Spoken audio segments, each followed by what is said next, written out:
성도 여러분 안녕하십니까?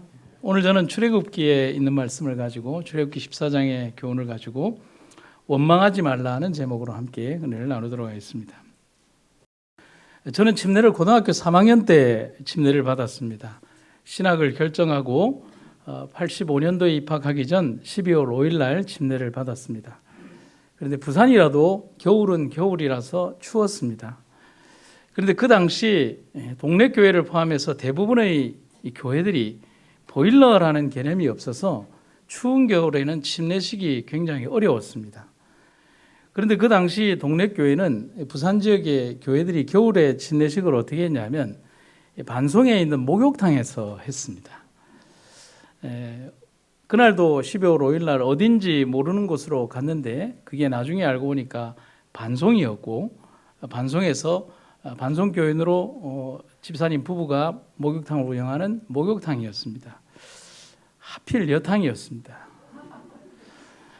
반송교회를 다니는 집사님 부부가 안식일에 부산 지역의 교회에서 침례식 요청이 있으면 깨끗하게 청소를 하고 세무를 받으셨다고 합니다. 침례식을 위해서.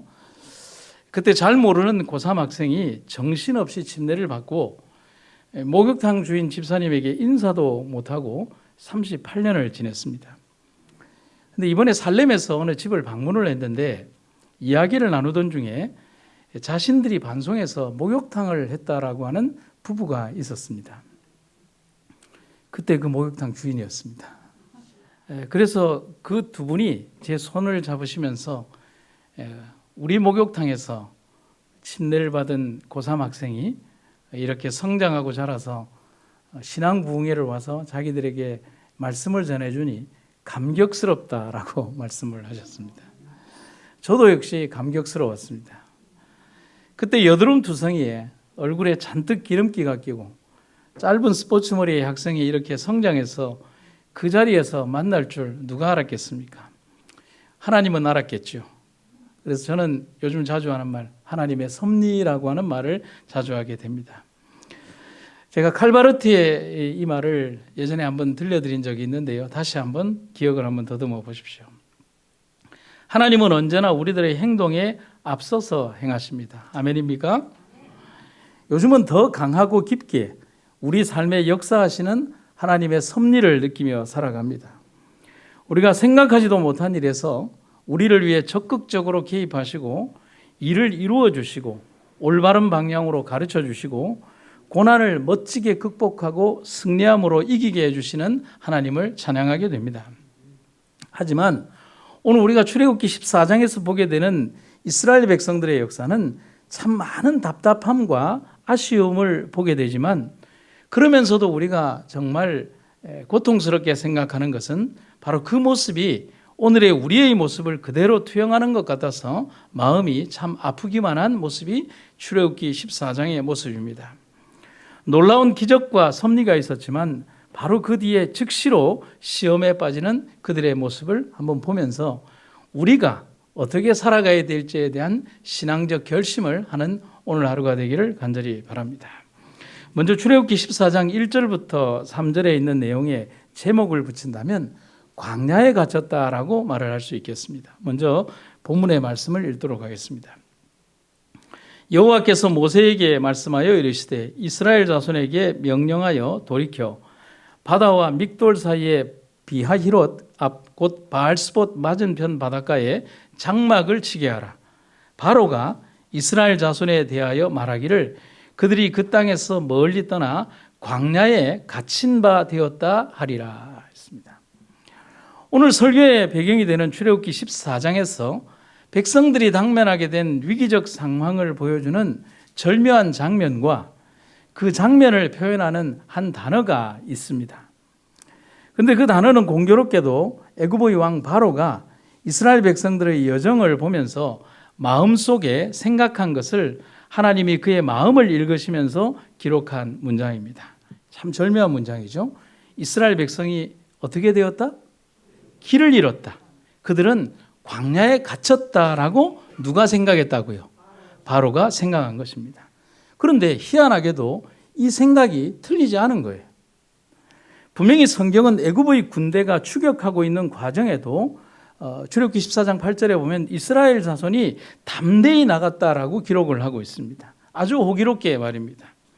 두려움 없이 나간 거예요. 그래서 다른 번역본을 보면 담대히 나갔다는 이 표현을 당당하게, 담대하게, 그리고 의기양양하게라고 표현하고 있고, 특히 킹 제임스 번역본에는 이스라엘 자손은 그들을 돕는 높은 손, 누구를 말하죠? 하나님과 함께 나갔더라고 기록을 하고 있습니다. 제가 여러분들이 항상 말씀드리지만 성경을 읽을 때 한 번역본만을 보지 말고 여러 번역본들을 보면 정말 은혜로운 내용들이 오게 됩니다. 이스라엘 자손은 높은 손과 함께 나갔다.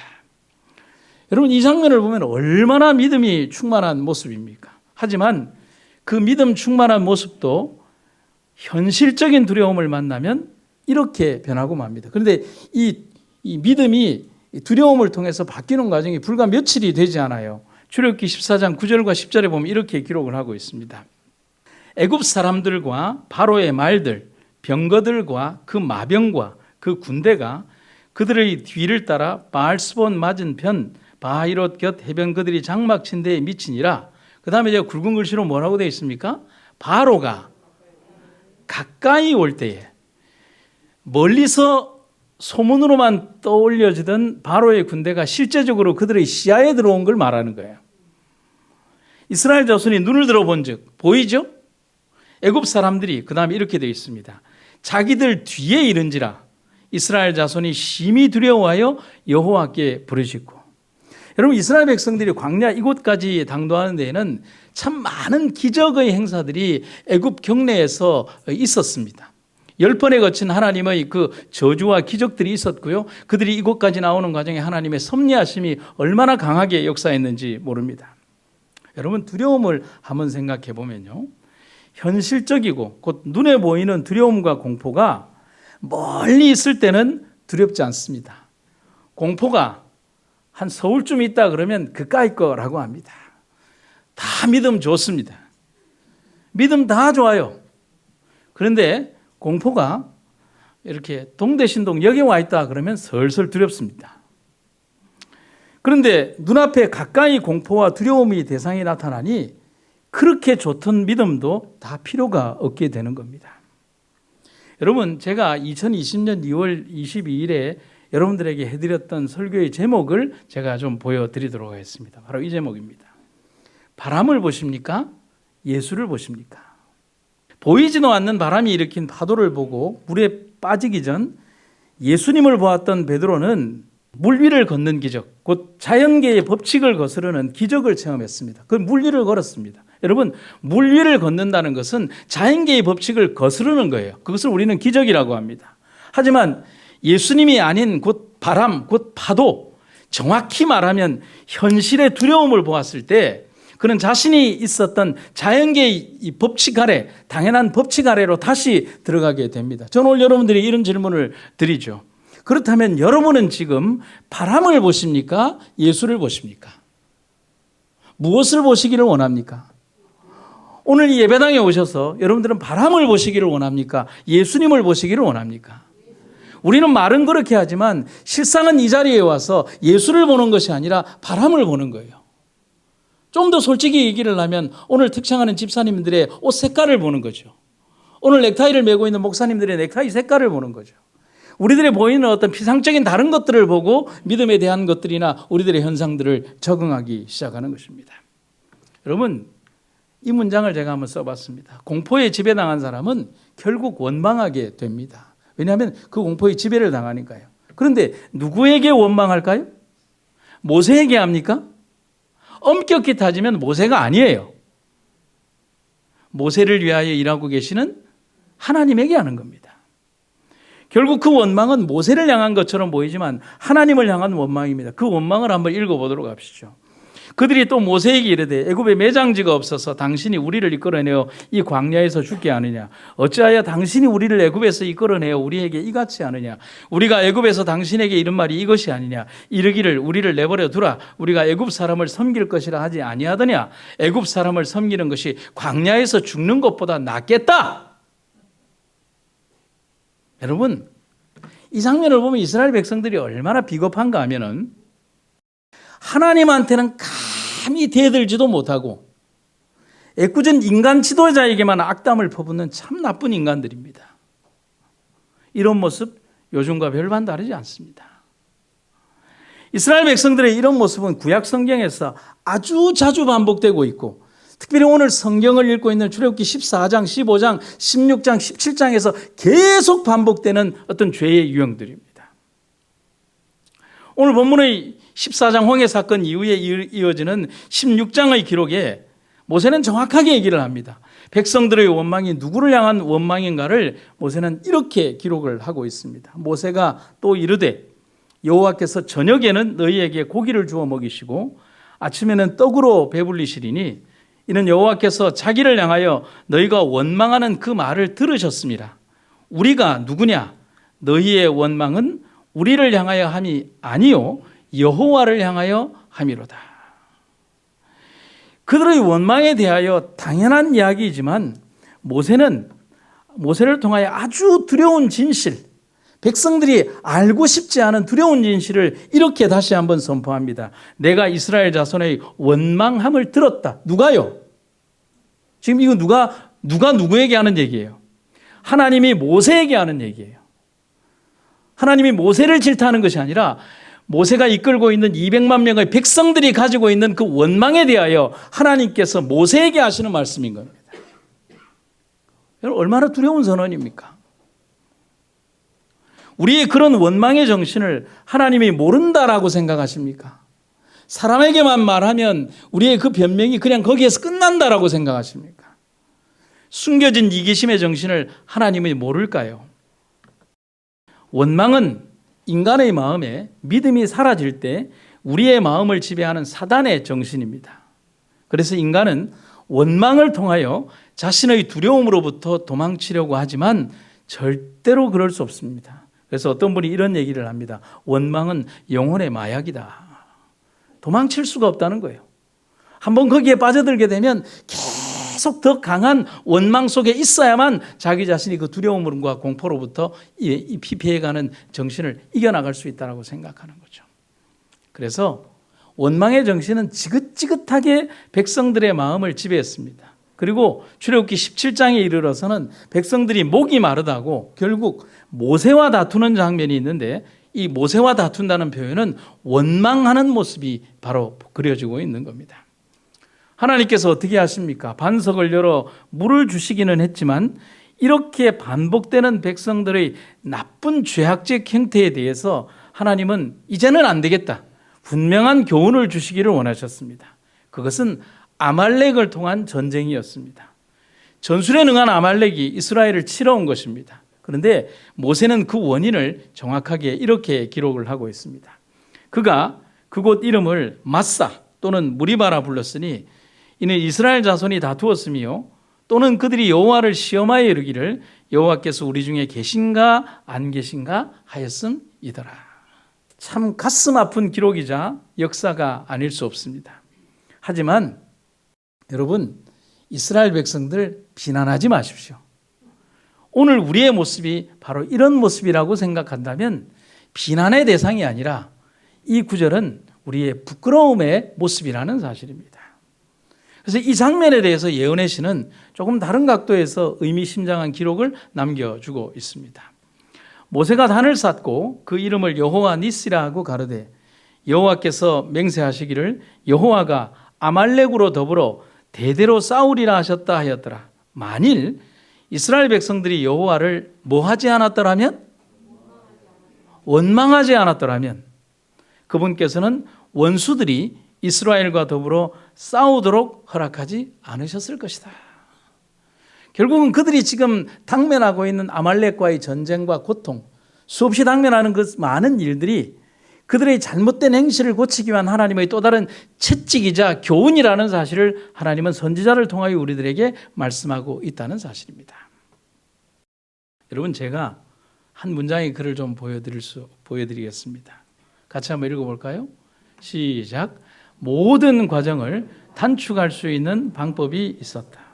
여러분 참된 순종과 믿음 그리고 여전한 신뢰가 있었다면 광야 여정은 40년이 아니라 40일로 끝났을 것입니다. 아멘입니까?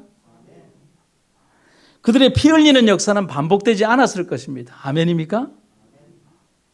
세상을 향한 하나님의 등대의 역할을 하는 민족이 이스라엘 민족의 역사적 민족으로 그대로 남아 있었을 것입니다. 아멘입니까? 하지만 우리는 인간의 여전한 실패에도 그 실패를 다루시는 하나님의 은혜를 기억하는 우리가 되기를 간절히 바랍니다. 이스라엘 백성들이 불순종의 역사가 반복되고 있고, 유대인은 예수님을 죽임으로 율법의 사명이 온 세상의 이방으로 넘어가는 그런 어떤 절대절명의 환경 가운데에서도 하나님께서는 로마서에 기록된 바울의 기별을 통하여 우리들에게 이런 은혜의 기별들을 우리들에게 주시는 것입니다. 그러므로 내가 말하노니 그들이 넘어지기까지 실족했느냐? 그럴 수 없느니라. 그들이 넘어짐으로 구원이 이방인에게 이르러 이스라엘로 시기나게 함이니라. 그들의 넘어짐이 세상의 풍성함이 되며 그들의 실패가 이방인의 풍성함이 되거든 하물며 그들의 충만함이리요. 조금 쉽게 여러분 제가 공동번역을 읽어드리면 이해가 쉬울 수 있습니다. 이 장면을 그대로 공동번역으로 읽어드리도록 하겠습니다. 그러면 이스라엘이 걸려 넘어져서 완전히 패망하고 말았다고 할 수 있겠습니까? 절대로 그렇지 않습니다. 그들의 죄 때문에 오히려 이방인들은 구원을 받게 되었고 이스라엘은 이방인들을 시기하게 되었습니다. 이렇게 이스라엘의 범죄가 세상에 풍성한 축복을 가져왔고 이스라엘의 실패가 이방인들에게 풍성한 축복을 가져왔다면 이스라엘 전체가 구원을 받는 날에는 그 축복이 얼마나 엄청나겠습니까? 여러분, 불순종에도 불구하고 하나님은 그것을 축복으로 바꾸셨습니다. 이스라엘의 그 치명적인 잘못된 행동과 그리고 그들의 행동 때문에 복음이 전 세계로 가는 일들로 바뀌었지만 하나님은 그 와중에도 하나님은 모든 것을 축복으로 바꾸셨습니다. 바울은 그래서 우리에게 말합니다. 백성들이 만약에 불순종하지 않고 충성했더라면 그들의 축복은 얼마나 컸을까를 기억해 달라고 말입니다. 여러분, 우리 살아가면서 원망하는 신앙을 하지 말기를 간절히 바랍니다. 감사의 조건과 생애를 언급하며 살기에도 우리의 인생은 너무나 짧습니다. 하늘을 두루마리 삼고 바다를 먹물로 삼아도 하나님 사랑 다 기록할 수 없겠네. 여러분, 그렇게 기록한 찬미가의 가사를 기록한 그 저자의 그 마음이 우리의 마음이 되기를 간절히 바라는 것입니다. 사단은 우리의 삶 속에서 끝없는 불만과 원망과 시기와 교만과 오만과 그런 삶 속에서 이 시간을 메꾸기를 간절히 바라고 있는 것입니다. 여러분, 하나님을 기쁘게 하는 삶을 여러분과 제가 살아가기를 간절히 바랍니다. 이제 우리는 광야에 갇힌 사람들이 아니라 광야에서 승리하는 백성이 되어야 됩니다. 원망과 두려움에 사로잡혀 광야에 갇혀버린 백성들을 향해서 모세는 광야에서 승리하는 방법을 우리들에게 가르쳐 주고 있습니다. 출애굽기 14장에서 아주 간단한 방법을 우리들에게 가르쳐 주고 있습니다. 그냥 가만히 있으라고 합니다. 출애굽기 14장 13절에 모세가 백성에게 이르되 너희는 두려워하지 말고 어떻게 해요? 가만히 서서 여호와께서 오늘 너희를 위하여 행하시는 구원을 보라. 14절 너희는 가만히 있을지니라. 모세는 이 전쟁을 위하여 백성들에게 무엇을 하라고 하거나 어떤 인간적인 준비를 하라고 명령하지 않습니다. 참 희한하죠? 그냥 어떻게 해요? 너 가만히 있으라고 말합니다. 그런데 이 말에는 정말 중요한 영적 교훈이 담겨져 있는 겁니다. 입을 뒤집어 쓰고 잘하는 게 아니에요. 인간적인 어떤 방법이나 생각이나 행동을 통해서 이기려고 하지 말라는 겁니다. 오직 하나님의 방법을 기대하고 기다리고 그분에게 모든 것을 맡기라고 말을 하는 겁니다. 그래서 모세는 2번에 걸쳐서 이렇게 얘기하는 겁니다. 가만히 있으라. 그리고 가만히 서서 지켜보기만 하라. 그리고 너희들의 마음이 온전히 하나님을 바라보고 있으라고 말입니다. 여러분 기억하십시오. 인간이 기도하면 하나님이 일하십니다. 인간이 하는 게 아닙니다. 하나님의 약속의 말씀을 기억하십시오. 요한복음 14장 14절에 내 이름으로 무엇이든지 내게 구하면 내가 행하리라. 아멘. 여러분, 지금으로부터 50년 전 한 신학생의 마음에 하나님께서 뜻을 심어주셨습니다. 그 뜻이란 저 중국 대륙을 향한 선교와 공동체 신앙과 선교사관을 가진 교육기관을 만들고자 하는 그런 꿈이었습니다. 그 신학생은 신학교를 졸업하고 목회를 하면서 그 꿈을 실현시켜 가려 하지만 경제적인 어려움이 그의 길을 막습니다. 목회의 길을 일단은 중단하고요. 아버지가 하는 사업을 이어받아서 조그만 사업을 경영하게 됩니다.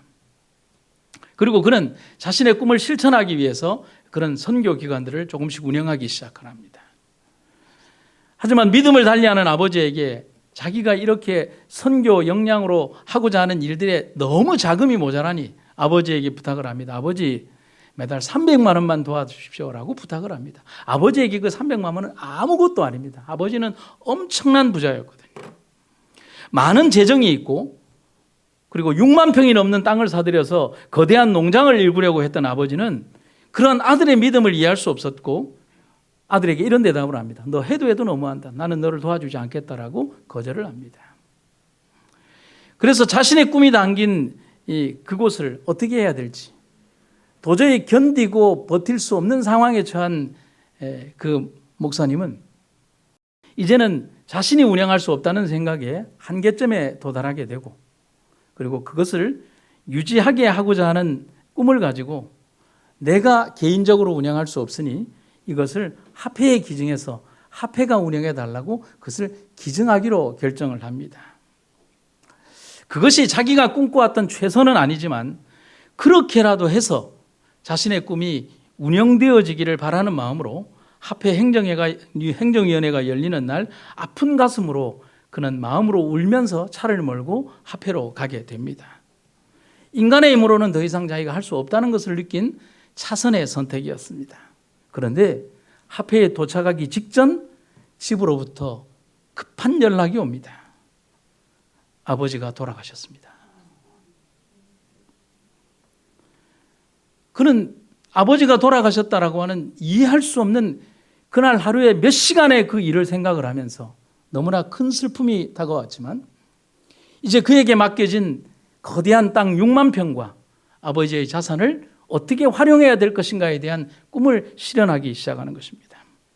그리고 그는 아버지가 남긴 6만여 평의 땅 위에 자신이 꿈꿔왔던 선교 동산을 이루게 됩니다. 거대한 대륙을 위한 선교사 파송과 선교사를 양성하는 학교, 신앙 공동체와 노인 요양원, 암 환자들을 위한 천연 힐링센터와 건강사업, 그리고 유기농 밀 재배와 선교를 위한 사업을 운영을 합니다. 그리고 한 나라에 선교기관이 못한 일을 이루어냅니다. 그곳에서 150명의 선교사들을 대륙과 터키와 저런 오지의 땅에 선교사로 보내고 있습니다. 그곳이 바로 살렘 동산입니다. 제가 지난주 한 주 동안 가서 집회를 했던 장소가 바로 그런 배경하에 만들어진 것입니다. 그리고 더 가슴 먹먹하게 감사한 사실은 지금 그 목사님과 형제들, 자녀들은 자기들이 유산으로 받았던 각자의 사업체에서 벌어들인 수익금을 그 선교기관들을 유지하고 선교사들을 파송하고 그들에게 생활비를 지원하고 그들의 학비를 지원하고 요양기관을 유지하는 일에 아낌없이 헌신하고 있습니다. 거대한 기관이 하지 못하는 일을 그들이 하고 있는 겁니다. 하나님의 일을 위하여 하나님께서 그의 사랑하는 아버지를 일찍 잠재우신 것입니다. 저는 이 이야기를 들으면서 생각을 했습니다. 그러면 살렘 동산을 일구었던 그 신학생, 그 목사님은 무엇을 했을까요? 저는 이렇게 결론을 내렸습니다. 그는 하나님을 보았을 뿐입니다. 가만히 서서 하나님께서 하시는 것을 지켜보았을 뿐입니다. 그리고 그는 인정한 겁니다. 하나님이 하신 것입니다. 여러분, 우리 삶에도 하나님은 이렇게 역사하십니다. 여러분, 내가 이 일을 했노라고 말하는 명예에 취한 자들이 하나님의 사업을 자기가 했노라고 말하며 자신의 오만에 취하고 교만에 빠져들 때 하나님은 그들을 대하여 분명히 낮추십니다. 그들이 아닙니다. 사람이 아닙니다. 하나님이 하신 것입니다. 하나님이여, 인간의 이름을 감추소서. 인간이 하는 것이 아니기에, 감히 인간의 영역이 아니기에 인간 지도자들의 이름을 감추시고 인간의 교만을 꺾으시고 가장 겸손히 하나님의 이름만 드러나게 하는 것이 마지막 시대의 우리의 일이라는 사실인 것입니다.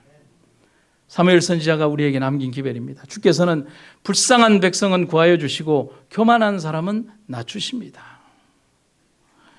사무엘하 22장은 다윗이 지난날을 회고하며 여호와의 크신 구원을 찬양한 시가 사무엘하 22장에 나오는 다윗의 시입니다.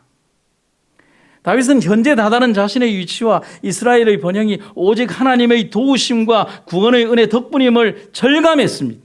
그리고 이 식구 가운데서 그의 깊이 깨달은 중요한 교훈을 저렇게 표현하고 있는 것입니다. 교만한 사람은 낮추십니다. 그런데 여러분, 그거 아십니까? 이 구절의 시편에 가까운 이 구절을 쓰고 이 다윗은 다시 밧세바와 그런 일들을 벌이는 죄를 또 저지릅니다. 인간이 그래요. 여러분, 인간이 얼마나 연약한지 몰라요. 그러나 그럼에도 불구하고 하나님은 다윗을 대하여 뭐라고 하십니까? 다윗은 내 마음에 합한 사람이다. 오늘 본문 홍해 앞의 현장으로 다시 돌아가 보십시오. 모세가 이렇게 소리칩니다. 모세가 백성들에게 대답했다. 여러분, 두려워하지 마시오. 굳게 서서 오늘 주께서 여러분에게 보여주실 주의 구원을 지켜보십시오. 여러분이 오늘 두 눈으로 보고 있는 이집트 사람들을 다시는 영영 볼 수 없게 될 것이요. 아멘입니까? 모세의 이 선언, 이 말은 어떤 인간의 힘이 아닌 오직 전능하신 하나님의 힘이 그들을 위하여 일하신다는 것을 말하고 있는 겁니다. 누구도 도울 수 없는 절대적 절망의 현실에서 인간은 아무것도 할 수 없습니다. 하지만 거기서 절망하지 말고 오직 하나님만을 의지한다면 하나님께서 하나님의 일을 하십니다. 누구를 위하여 하신다고요? 우리를 위하여 하나님이 일하십니다. 기드온에게 하신 말씀처럼 그날 밤 하나님께서는 기드온이 요청한 대로 해주셨다고 말씀하신 것처럼 우리를 위하여 하나님이 일하십니다. 감사하십니까? 그런 감격의 기록처럼 하나님이 기드온에게 행하신 것처럼 모세와 함께 백성들을 위하여 하셨습니다. 하나님이 홍해의 바닷길을 여시고 백성들을 건너가게 하시며 두려움의 대상이던 애굽의 병사들을 모조리 다 수장시켰습니다. 여러분, 누가 한 일입니까? 모세가 했습니까? 인간 지도자가 한 거 아닙니다. 하나님이 하신 일입니다. 이 교회도, 이 병원도, 이 기관도 인간 지도자가 한 거 아닙니다. 하나님이 하신 일입니다. 우리는 그걸 기억하고 있어야 합니다. 광야의 역사는 우리가 모르는 사건이나 역사 없습니다. 여러분, 제가 성경 어디를 펼쳐서 광야 이야기에 어떤 이야기를 해도 여러분들이 2번, 3번 혹은 10번, 20번 이미 다 들은 설교의 내용들입니다. 광야 사건 가운데 여러분들이 모르는 사건이 뭐가 있습니까? 바꾸어 얘기하면 자세히 몰라도 됩니다. 3000년 전, 4000년 전에 일어난 사건 굳이 몰라도 됩니다. 모든 역사의 이야기는 단 한 가지만을 다루고 있습니다. 하나님이 하신 일이라는 겁니다. 제가 마지막으로 한 이야기를 들려드리도록 하겠습니다. 최근에 우리 집에 며칠 머물다 간 한 선교사인 목사님이 자신의 최근에 일어난 이야기를 하면서 눈물 지은 이야기가 있습니다.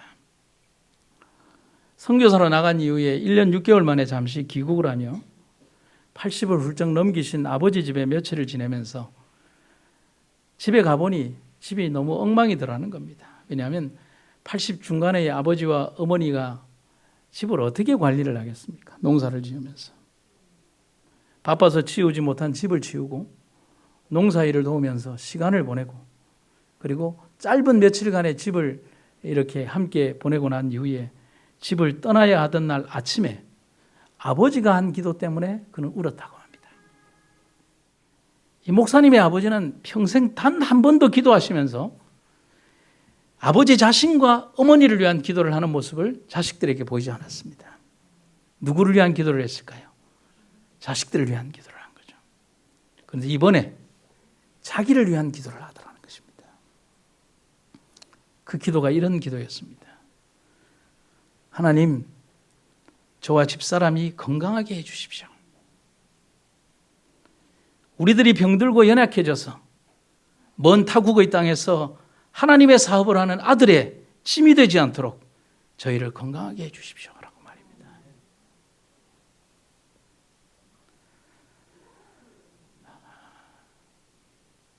아버지는 그렇게 말할 수 있었을 것입니다. 왜 우리 아들이 거기를 가야 하냐라고 말할 수 있었을 것입니다. 그렇게 원망할 수도 있었을 것입니다. 이젠 내 나이 90을 바라보는 나이, 며느리가 해주는 밥도 먹고 언제 마감할지 모를 인생 앞에서 이제는 아들 곁에, 아니 적어도 같은 하늘 아래 있고 싶다고 원망하고 때를 쓰고 싶을 수도 있었을 것입니다. 하지만 선교사의 아버지는 그렇게 기도하지 않았습니다. 그 목사님은 아버지의 기도를 들으며 자신이 했다고 생각했던 선교지의 수많은 일들과 사업들이 내가 한 일이 아니었음을 그날 깨달았다고 합니다. 나를 위해 기도하는 아버지, 어머니, 나를 위해 기도하는 수많은 이들의 기도 때문이었음을, 더 정확하게 말하면 그들의 기도를 들으시고 그대로 이루어 주시는 하나님 때문이었음을 이제서야 알게 되었노라고 말을 합니다. 그래서 이제는 힘들어도 불평하지 않겠노라고, 원망하지 않겠노라고, 두려워하지 않겠노라고 말을 합니다. 모든 것을 이루어 주시는 하나님 안에서 그냥 하루하루를 감사하며 살아가겠노라고 말을 합니다. 사랑하는 여러분, 출애굽기 14장에서 이스라엘 백성들은 그날 홍해를 육지처럼 걸었습니다. 동일한 그 장소에 애굽의 병사는 수장되었습니다. 우리도 우리 앞에 펼쳐져 있는 홍해바다와 같은 이 험난한 삶의 여정을 하나님 만들어주신 육지처럼 걸어가야 합니다. 우리의 입술에 찬양만이 있게 하시고 우리의 삶에 하나님을 향한 믿음의 말만이 있게 하시며 그 걸음의 두려움과 원망은 사라지게 하시며 오로지 하나님과 함께만 걸어가는 우리들이 되게 하옵소서. 말씀을 마치겠습니다. 하나님 아버지, 우리 인생의 시간이 얼마나 남아있을지, 우리는 이 땅 아래에서 얼마나 많은 시간을 보낼 수 있을지 그 누구도 알 수 없지만 우리에게 남겨진 시간 동안 우리의 입술은 하나님을 찬양하는 일에만 사용될 수 있도록 주님 인도하여 주시옵소서. 우리의 삶 속에 원망은 사라지게 하시고 무슨 일을 하든지 감사와 무슨 일을 하든지 충성과 무슨 일을 하든지 담대함으로 주의 사업을 행하는 우리들이 되게 하여 주시옵소서. 주의 오심이 얼마 남지 않은 이 시간, 우리의 삶 속에서 진실로 그 시간을 고대하며 오로지 주님을 바라보는 우리가 되게 하여 주시옵소서. 주님의 은혜와 사랑이 오늘도 우리에게 잠들어 있는 우리의 육신과 영적 잠을 일깨우시기를 간절히 구하며 예수님의 이름으로 기도드립니다.